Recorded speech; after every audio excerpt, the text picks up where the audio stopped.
How's it going, everybody? I would like to give you guys a quick update as to what's been going on lately. It's been a few days since I've done anything on Google, and it's been a few days since I've actually updated anything. I have been working pretty diligently on the CCIE version 5 Advanced Technologies class that I'm in the process of recording and uploading as I finish different sections. But what I wanted to give you guys a heads up on as to what's new and what's going on is I took the CCIE version 5 route switch written exam this morning and I passed it. So yay me. Today is July 31st, 2014, so I just want to put a date marker out there so that, you know, if you're watching this in 2 years from now, that you won't be like, oh, congratulations on passing the written, when I've got the CCIE in routing and switching already. So, and I don't yet. That's my next goal. So, as you can see on the right side of your screen there, it says current certifications. I have the CCENT, CCNA, CCNA Security, CCNP Routing and Switching, and pass the CCIE written. You don't get anything with the written exam. All you do is it recertifies all of your CCIE. If you have a CCIE, it recertifies that, and it certifies all the the lower level certifications, so CCNP, CCNA, things like that. So my next up is the CCIE version 5 route switch lab, which actually brings us to our next section, which is going to take. I've released a version 5 lab setup with within ESXi, and I explained how I was going to get the GNS3 working with 7200s using 1524S Advanced Enterprise Services, and I also discussed how I was going to use CSR 1000B, things like that. And for those of you that have inquired about the iOS XR and the CCIE Service Provider track, that is still in the process as well. I'm not releasing anything because it's going to take a while for that one to get kicked off, for me to start uploading stuff. But I just wanted to give you guys a quick update as to how that's working. There was some email correspondence that I was doing with a couple of the viewers, and regarding the layer 2 side of the CCIE and how I was actually going to be able to study both.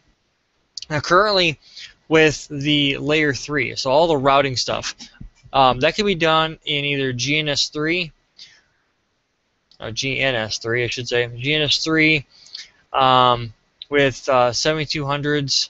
And 15.x code will work. Specifically, 15.3 is what you're supposed to be studying for with the lab exam, but 15.24 is pretty close, and it gives you a lot of flexibility. The other one you could use is, and I've actually got it running. I'll pull up my ESXi or my vSphere client here in just a few minutes. I'll show you what that looks like and what I've got running. Is using CSR 1000V. It's a CSR stands for Cloud Services Router. It's basically a virtual machine that you could run in ESX, and basically what that does, it runs iOS XE code, which is off the ASR platform. So I have ASR 1000, 1004, 1006, that type of deal. And basically what it does is it gives you the ability to run iOS for the cloud. So if you run a data center or you want to run something virtualized, you hook this up to your vSwitch and you're able to start routing through your vSwitch and stuff like that. So I'm using it in respects to CSR 1000V in a virtual machine. It's a router, and basically it's just like having a physical router in front of you. It's like a 1941, 1841, 3725, whatever the case might be. It gives you the ability of running real iOS. It's not emulated like GNS3 does, where you get a hypervisor, things like that. You're running CSR on a hypervisor, but it's real iOS. It's like having a physical router in front of you. It's the same thing. So that's one of the benefits to do that. Now that's for the routing side. Now, what do you do for the layer 2 stuff? Because the new exam is going to be all virtual, you're going to be running on either IOU, which is iOS on Unix, or IOL, which means iOS on Linux. So I'm not sure how that actually all works out yet. I'm guessing that if you're running on a Unix server like a Sun Solaris box or a Spark, Solaris Spark. I think that's Unix too. You can use that, or if you're going to run, say, CentOS for iOS on Linux. That I'm not sure on. That's outside of my expertise level. I don't really mess with it. What I can tell you is, excuse me, is when it comes to the layer 2 stuff, there's a few different things you can do to study for it and bridge it into the rest of your network.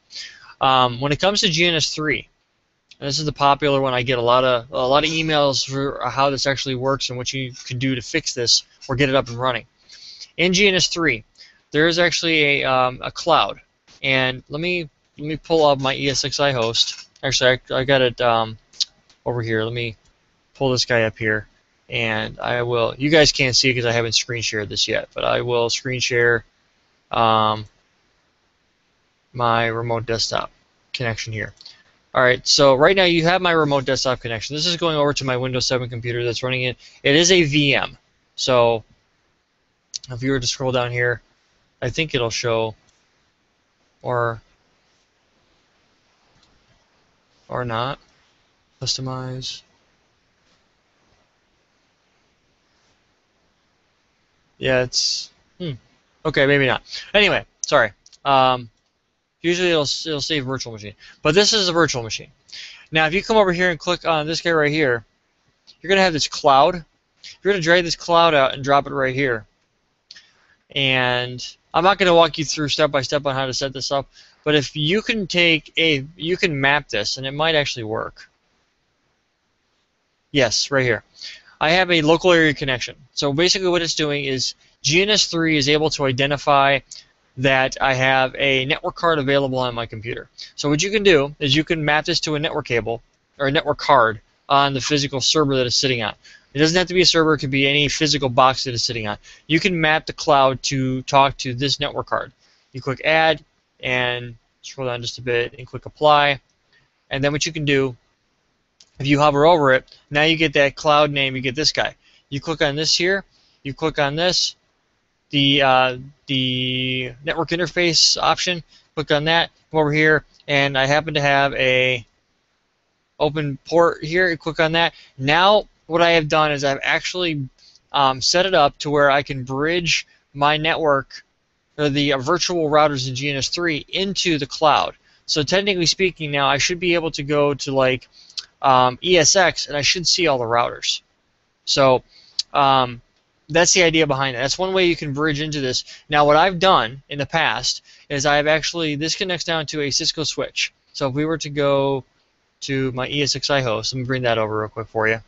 And the reason I'm taking the time to do this is to show you guys is so you guys can see how this actually works. So I'm gonna screen share my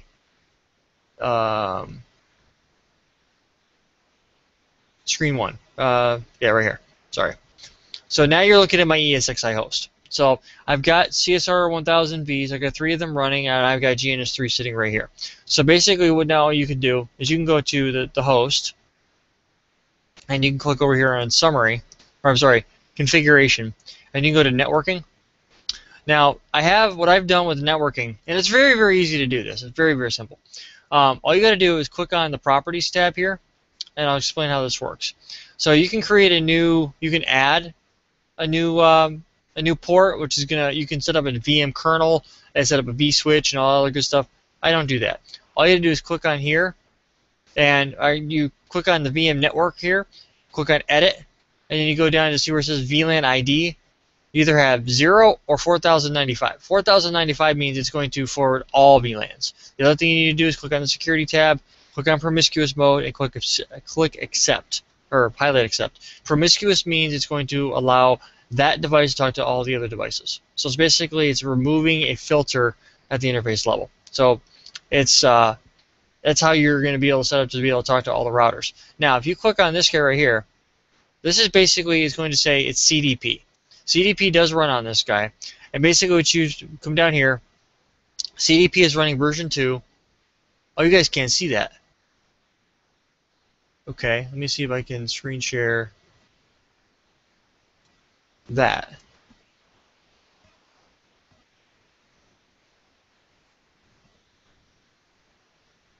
Huh.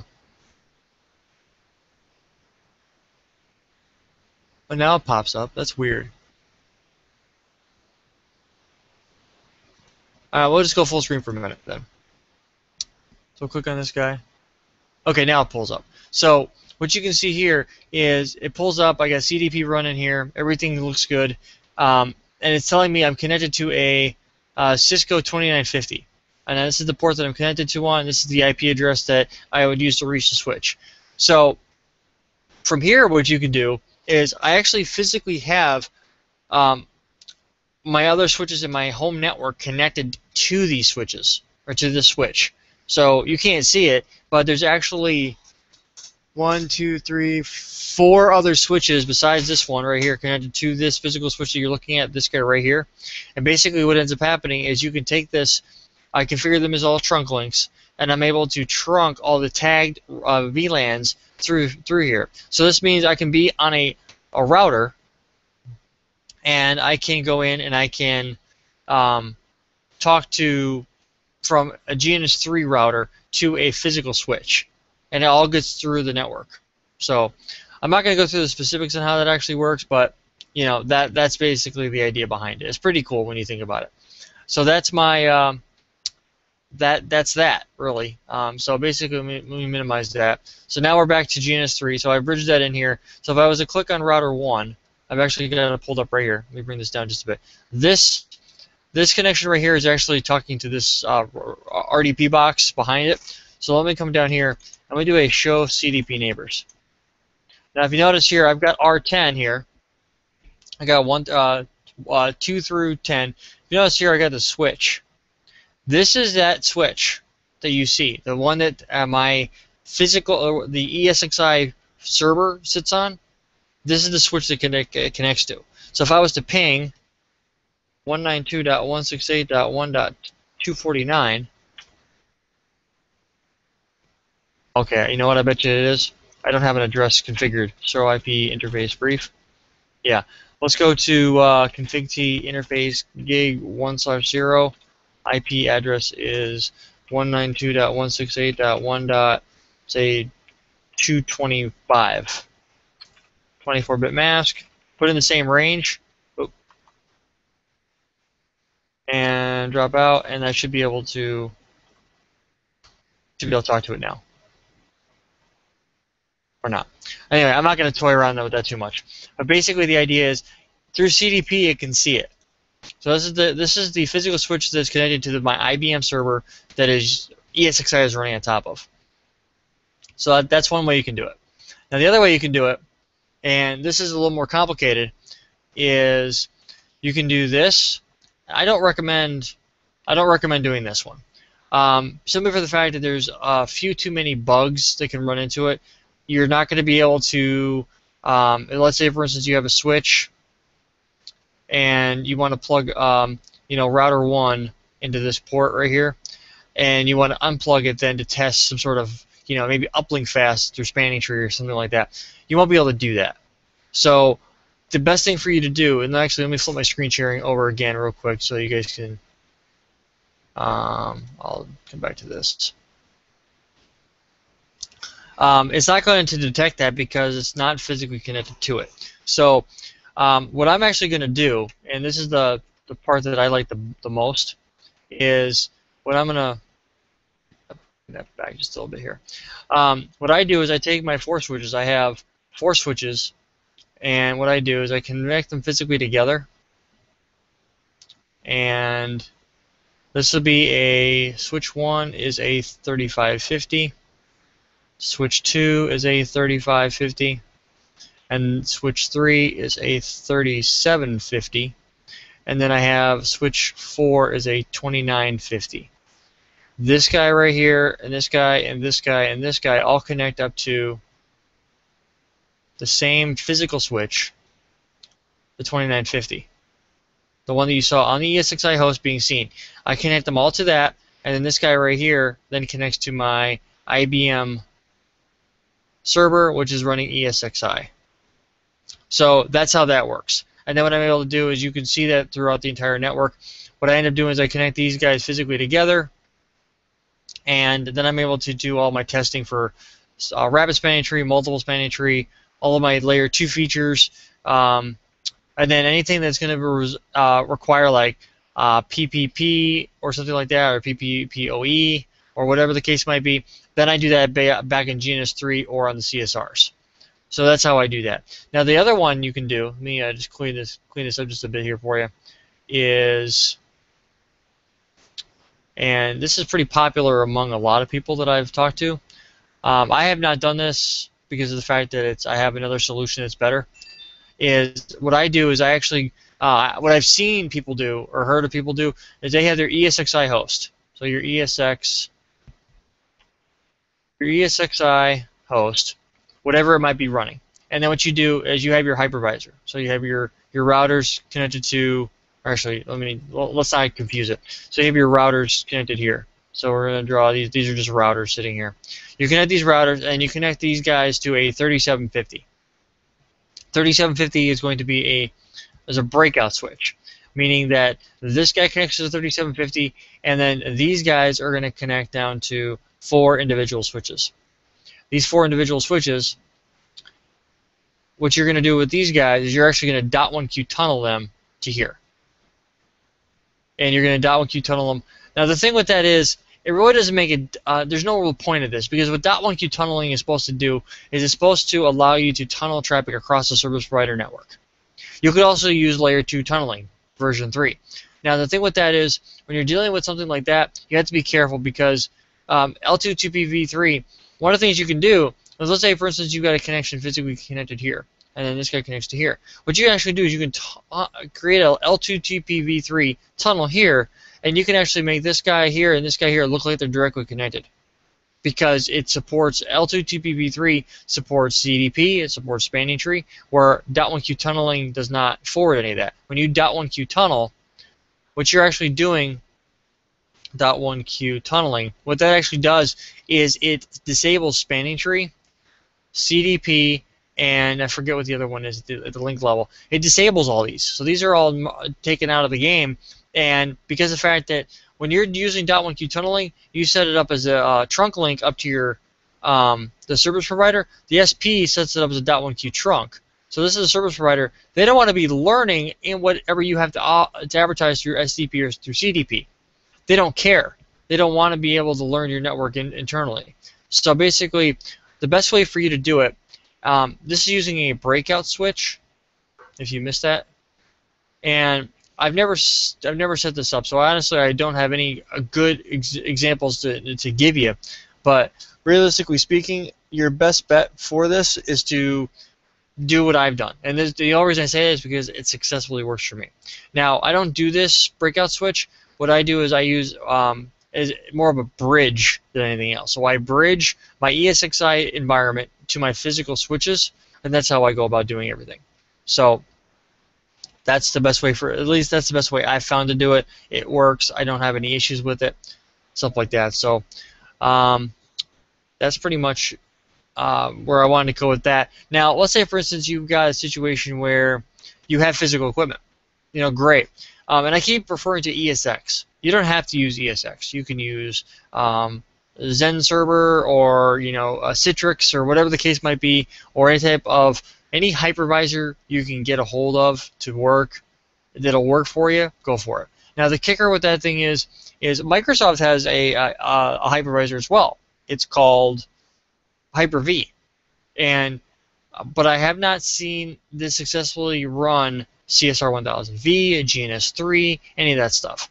So in my opinion, ESX will always have the market when it comes to virtualization, because those are the guys that actually developed it. They take it and they make it what it is. Some people are just going to disagree with me on that one. That's fine. I happen to be partial to ESX. It's just the way the world goes around. I have my favorites. You have your favorites. Let's just agree to disagree that I have my personal likings. You have your personal likings. I don't care for Juniper. I prefer Cisco. Whatever the case might be. So now, let's say for instance you've got physical equipment. You work for a reseller, or you just happen to have a very large bank account and you can afford the stuff. I unfortunately cannot do that.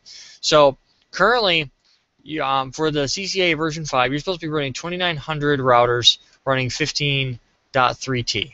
That's the iOS image you're supposed to be running. Advanced Enterprise Services.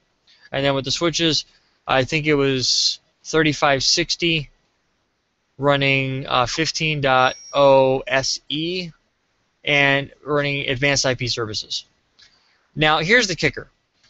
The thing with this is, in order to run the advanced features like IPv6 first hop security, things like that, you're going to need an E series or an X series 3560 or 3750. Because I've got 3750 and 3560 non-E and non-X switches at work running this exact same code. They don't run IPv6 FHS.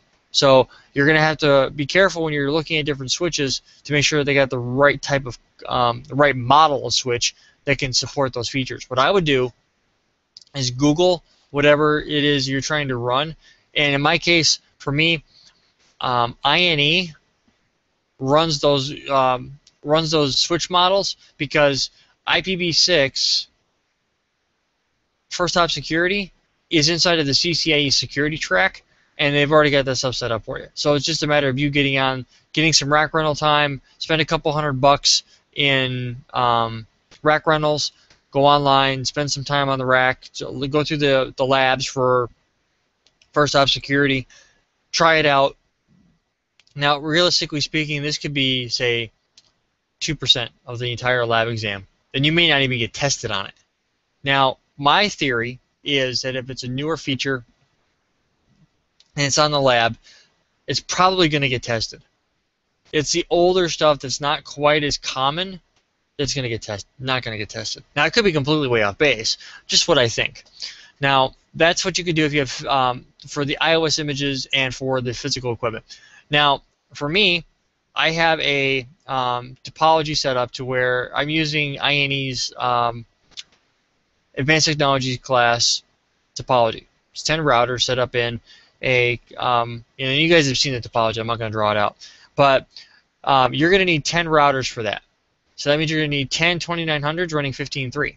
Now, the thing with the 15.3 is you're going to need the universal image, and you're going to have to activate the base, and you're going to have to, or I'm sorry, you're going to need the security license to run that.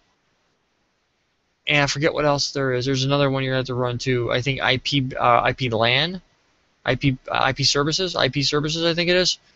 And the reason for that is because you're going to need the advanced functionalities. So that's what you will probably have to run. And I'm just trying to think if there's anything else. Security. I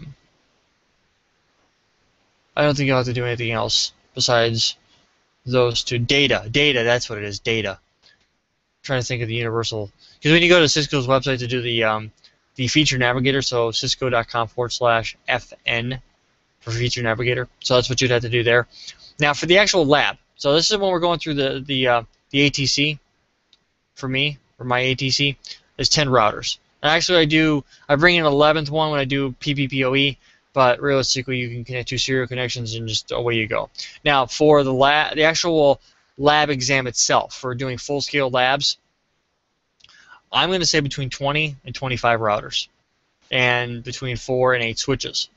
So that's going to be between 24 and 33 devices. Now, you might be thinking, if you're going out and trying to buy physical equipment and licensing for that, you're looking at a lot of money. I don't even have a clue as to what that might run you. But realistically speaking, you'd be, in my opinion, foolish to go out and buy physical equipment and licensing for it just to study for an exam. You're not going to get a return on your investment physically from the equipment, because you could go out and resell it. Yes, you actually could do that. But in my opinion, it's not worth the investment. You might disagree with me, and that's okay. I just don't think it's worth doing that. There are other easier ways to do that. For instance, I've already brought up, you could use GNS3 for doing, what I'm actually doing is I'm using GNS3 for the majority of it because it's easier to work with. It doesn't take as much of resources on my server as other things do. So the best thing for you to do, in my opinion, is run GNS3, 15.2 code, and then what you can do from there is anything that you run through in the command reference and the configuration guide. If you run through that and the command reference and the configuration guide, and there's something in the command reference and the configuration guide that is not available in iOS, mark it down. That's what I'm doing. I'm keeping an active checklist of commands that are not available in the iOS image that I'm running. And then what I plan on doing is I'm going to take those CSR 1000Vs, and those guys, if you download the 3.11 version of that, it's going to be 15.4 code. So it's going to be higher than what you're going to need in the lab exam.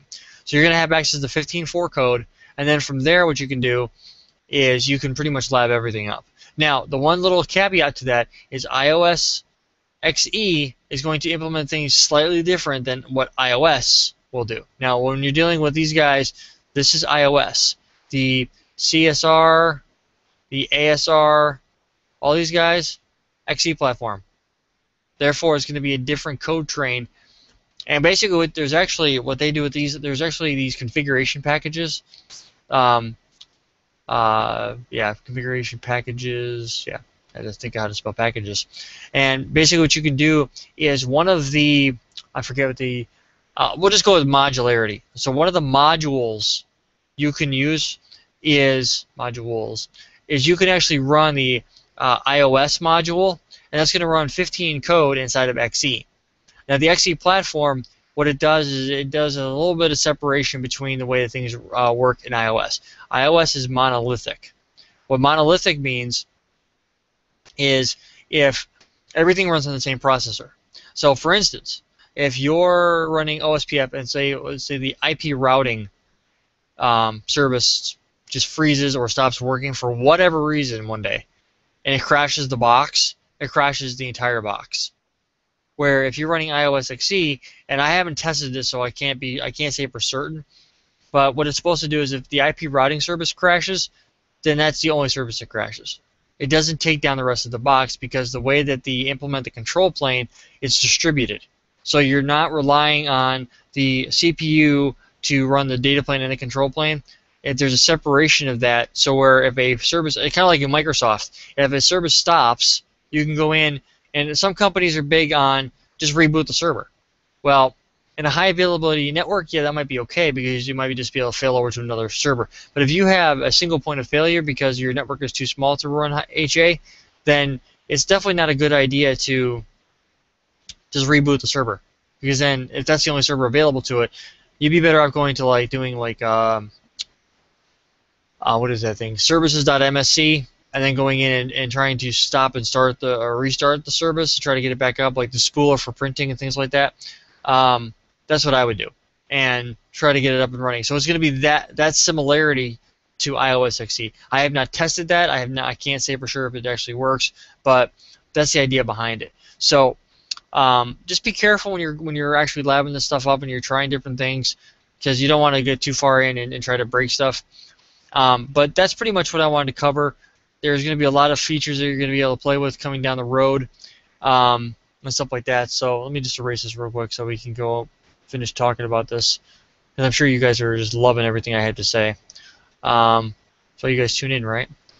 Actually, let me bring this. Whoa.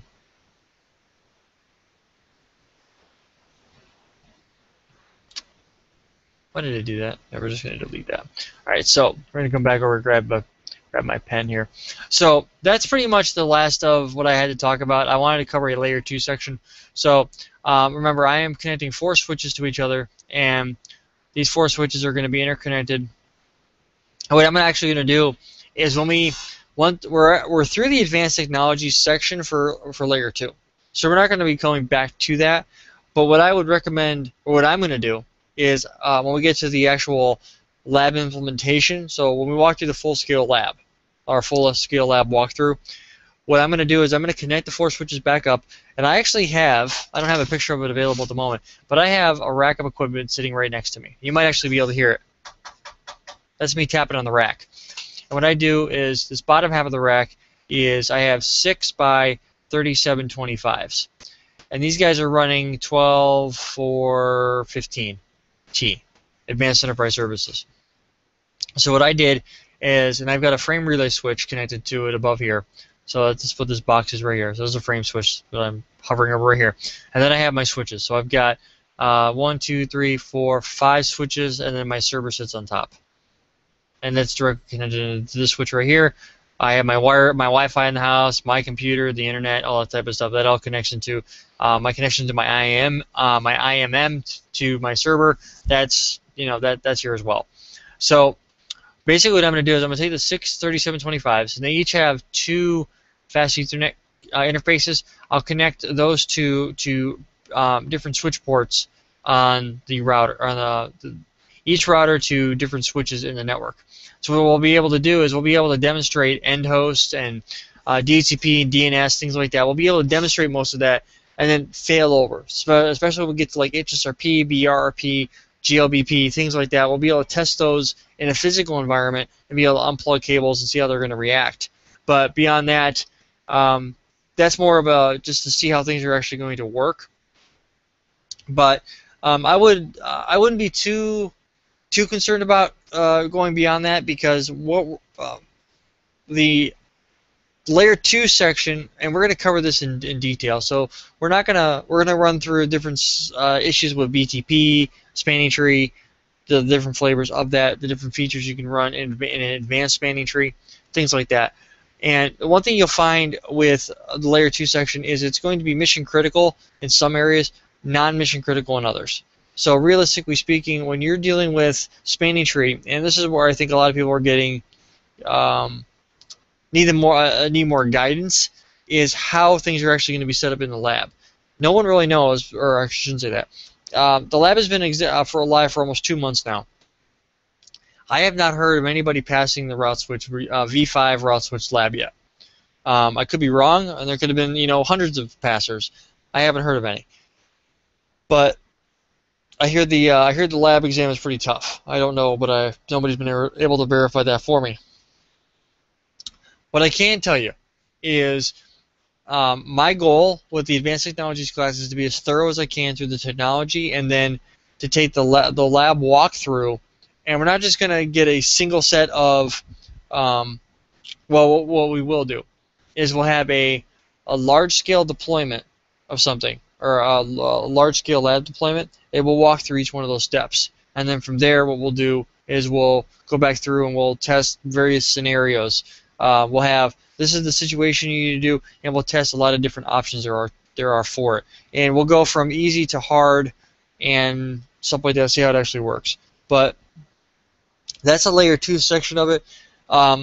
If you are a brave soul and you want to go in and download IOU or IOL and try it inside of a virtual machine and see how that works for you and see how that's going to be different for you, by all means, go ahead. I'm not going to stop you. But then again, I don't do it myself, so I don't know how. I know the capabilities are out there, but I have not downloaded it myself to try it out. And what you should be aware of is that's Cisco intellectual property. So my guess is if you get caught doing it and you're studying for the lab exam, they're probably not going to be very happy with you. So, and they might actually even revoke your licenses and for your certification and stuff like that. So do tread carefully. That's just my advice to you. But beyond that, that's pretty much all I had. I hope I answered the people's questions that are curious about this, and so on and so forth. But my big gloat for the day is I did pass the written exam today, and so I'm extremely excited about that. It is now time for me to sign off of this and to get back to my studying. So if you have any questions, concerns, or comments, do feel free to reach out to me at any time, day or night. My email address, I will copy that in here. It's rriter82 at yahoo.com. Hit me up on that, or find me on LinkedIn. I go by Rob, and my last name. Hit me on LinkedIn. You have my email address, so if you want to connect with me, go right ahead. I'm all for that, and we can converse that way, or we can converse through that. One question I have for all of you is, if you decided to, if you waited this long to listen to this video or watch the video through its entirety, I do appreciate that. But I'm curious to see how many of you are actually interested in seeing or doing some sort of like once a week get together. And I do understand some of the viewing audience is 12 hours ahead of me. So you guys are in India, the Middle East, that area. Some are in the UK, some are in the US, some are in other parts of the world. There is one user I think is Russian, and I think he's from Russia. So, but regardless of where you're from or where what your demographic is, I'm not really too concerned about that. What I am interested in knowing is who all is interested in seeing or doing like a weekly get together, and we can do it like on a Saturday evening or something like that, to where people are able to join in and we're available and stuff like that. Or we do like a Saturday early morning, like 9 or 10 in the morning for like an hour and a half or something like that, so that we can all get together, get on a big group chat, do a live get together so that people can get involved and stuff like that. That's what I'd like to know. I do have a website that I can send, that I can do a live screen share, and then we can get like a big chat session, and I can share my screen, run through some stuff, and stuff like that. But that's just all in the air yet. I'm curious to see what all of you are interested in seeing and stuff like that. But that's pretty much all I have. I've ran out of things to talk about. No, there's plenty to talk about. But I wanted to answer some questions, and I wanted to get it out there and let people know that I did pass my exam today, so I'm extremely excited about that and stuff like that. So, like I said, if you're interested, hit me up on YouTube, hit me up on email, find me on LinkedIn. I am on Facebook if you're interested in finding me. A lot of people do through Facebook. So yeah, for all of you that are regular viewers of my channel, I do appreciate the comments and the subscriptions and all that type of stuff. I do definitely subscribe if you're interested in seeing more. And you don't get a direct link if I upload videos. It just shows on the left-hand side of YouTube that I've uploaded videos and stuff like that. So you get a heads up as to what's going on. And your input is important to me. So if you're interested in seeing something specifically done, or you're not sure how something works, or you want me to verify something for you, or you're not sure if you're verifying it correctly, let me know. I'll do what I can to help you. Go from there. So again, I hope this has been informative for you, and I do thank you for viewing.